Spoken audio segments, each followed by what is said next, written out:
តើគ្នាដែរជួបអារម្មណ៍មួយដែរនៅសុខពិបាកចិត្តយកនៅថាតើយើងពិបាកចិត្តរឿងអីទេប៉ុន្តែវាពិបាកចិត្តមកអូតូមកអ្នកនរគ្នាខ្ញុំមាន tip មួយអារម្មណ៍មួយហ្នឹងពេលខ្លះគឺវាកើតមកជាមួយនឹងការ stress ដែរអ្នកនរគ្នាខំធ្វើការពេកគឺ stress ខ្លាំងមែនតើគិតអីក៏អត់ចេញហើយមួយទៀតគឺអារម្មណ៍ហ្នឹងគឺកើតឡើងដោយសារតែអ្នកនរគ្នាជួបបញ្ហាច្រើនអ្នកនរគ្នាអត់ដោះស្រាយវាទេអញ្ចឹងអ្នកនរគ្នាតែងតែទុកវាចោលហើយថ្ងៃណាមួយអ្នកនរគ្នាហត់គឺអារម្មណ៍ហ្នឹងគឺវា alert មកខ្លួនឯងមកអ្នកនរគ្នាខ្ញុំលើកទឹកចិត្តបើសិនជាយើងហត់យើងកុំធ្វើបាបខ្លួនឯង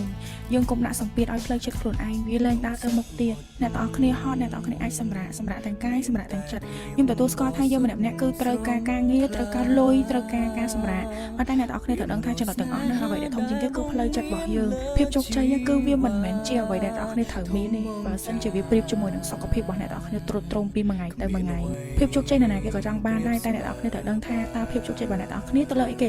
ទៅលើលុយទៅលើភាពជោគជ័យដែលអ្នកនរគ្នាមានសុខភាពផ្លូវចិត្តបានល្អ